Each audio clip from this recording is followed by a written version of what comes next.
की एक सुंदर लड़की रहती थी। उसका नाम था विमला।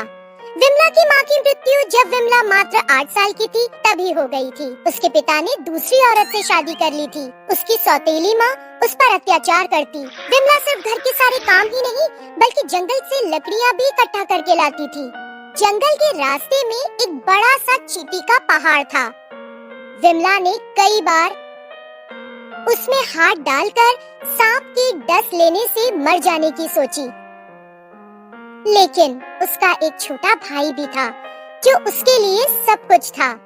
विमला उसकी देखभाल करती थी और अपने भाई के बदले खुद मार सह लेती थी।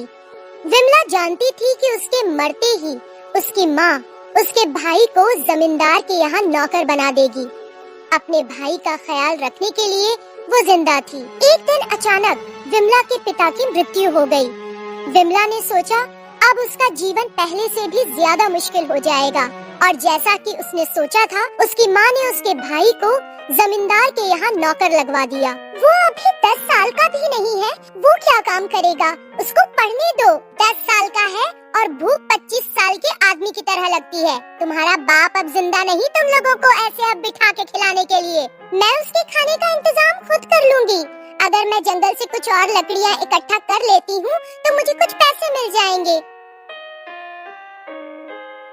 हाँ, अगर तुमने घर के काम छोड़े तो तुम्हारी खैर नहीं। विमला घर के काम के बाद जलाने के लिए और लकड़ी लाने लगी और गांव में बेचने लगी। इस तरह कुछ दिन बीत गए। कुछ समय पहले उसकी सौतेली माँ ने गहनों के लिए कुछ पैसे उधार लिए थे। उसे विमला और इस उधार से छुटकारा पाने का उपाय मिल गया। एक दिन उसने विमला से कहा, 4 दिन में तुम्हारी शादी है। तुम्हारे पिता ज्यादातर गांव वालों से उधार लेकर मर गए। अगर तुम जमींदार से शादी कर लो तो वो मुझे 5000 रुपए देगा। मैं सारे उधार चुकता कर चैन की सांस लूंगी। ये सुनकर विमला स्तब्ध रह गई। वो जमींदार एक मरीज था। विमला ने हैरानी से अपनी माँ से पूछा, क्या मैं उस मरीज से शादी कर लूं? विमला की हालत रोने जैसी हो गई। अरे वो मरीज नहीं है, बस उसका शरीर ऐसा दिखता है। बेवकूफी मत कर, उससे शादी कर ले, नहीं तो उधार चुकता नहीं होगा। अपने भाई के भविष्य के बारे में ना सोचते हुए विमला ने निश्चय किया कि शादी की बजाय वो खुदकुशी कर लेगी। वो आधी रात जंगल गई और उस चींटी के पहाड़ में अपना हाथ डाल दिया। उस चींटी के पहाड़ के पास एक पेड़ था और वहाँ पर एक भूतनी आई हुई थी। विमला को देखकर वो पेड़ से नीचे कूदी और उसे डराने के लिए चिल्लाने लगी। मगर विमला डरी नहीं। क्या तुम मुझसे डरी नहीं? तुम्हें पता है मैं कौन हूँ? मैं एक भूतनी हूँ। मैं तुमको मारकर खा जाऊंगी। मेरी माँ तुमसे भी ज्यादा भयानक है। भूतनी को विश्वास नहीं हुआ। मेरी सौतेली माँ तुम जैसी कुरूप नहीं, लेकिन तुमसे ज्यादा कठोर है। तुम मुझे बस एक बार खाओगी, लेकिन मेरी सौतेली माँ जब तक मैं जीवित हूँ मुझ पर अत्याचार करती रहेगी। तुम नहीं समझोगी, मुझसे भी ज्यादा भयानक। तब तो मुझे देखना होगा।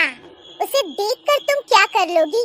अगर तुम उसके साथ बस एक दिन भी रहो और जो वो कहे वो करो, तब तुम समझोगी। अगर तुम उसे पैसा दोगी तो तुम्हारी शादी भी कराने को तैयार हो जाएगी। एक काम करते हैं, मैं अपना रूप तुम्हारे जैसा कर लेती हूँ। मुझे देखकर तुम्हारी माँ को लगेगा कि मैं तुम हूँ। एक पूरे दिन तुम्हारी माँ जैसा कहेगी मैं वैसे ही करूँगी। विमला को ये उपाय फालतू लगा, लेकिन भूतनी का उत्साह देखकर वो राजी हो गई। मैं कल आधी रात तक यहाँ रहूंगी। बिना देर किए तुम्हें वापस आना होगा और मेरे भाई का ख्याल रखना। भूतनी ने विमला का रूप धारण कर लिया और चली गई। पूरे दिन विमला ने जंगल के फल खाए और मजे से इधर-उधर घूमती रही। शाम होते ही वो उस पेड़ के पास पहुंची जहाँ भूतनी रहती थी। देर शाम भूतनी विमला के रूप में रोते हुए वापस आई। अरे तुम इतनी जल्दी कैसे लौट आई? मेरा भाई कैसा है? तब विमला के रूप में भूतनी बोली, तुम्हारा भाई ठीक है।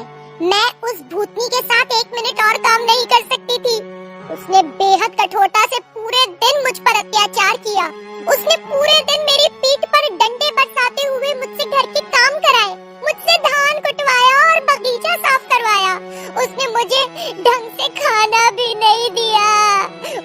मुझसे आज रात चना पीसने को कहा। तुम्हारी सौतेली माँ जैसी कठोर भूतनी इस दुनिया में दूसरी नहीं।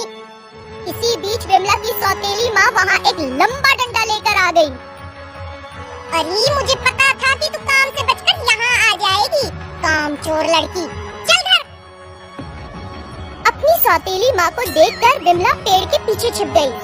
भूतनी डर के मारे अपने असल रूप में आ गई और पेड़ पर चढ़ गई। उसे देखकर विमला की सौतेली माँ जोर जोर से चिल्लाने लगी। वो ये देखकर पागल हो गई कि विमला एक भूतनी बन गई है। वो अजीब अजीब सी आवाजें निकालती हुई जंगल के अंदर भाग गई। भूतनी ने पैसों से भरा एक बड़ा सा थैला विमला के सामने फेंका और कहा, मैं तुम्हें और तुम्हारी माँ को और नहीं बर्दाश्त कर सकती। मैं बिना बात के यहाँ आ गई थी। और भूतनी एक चमगादड़ बनकर वहाँ से उड़ गई।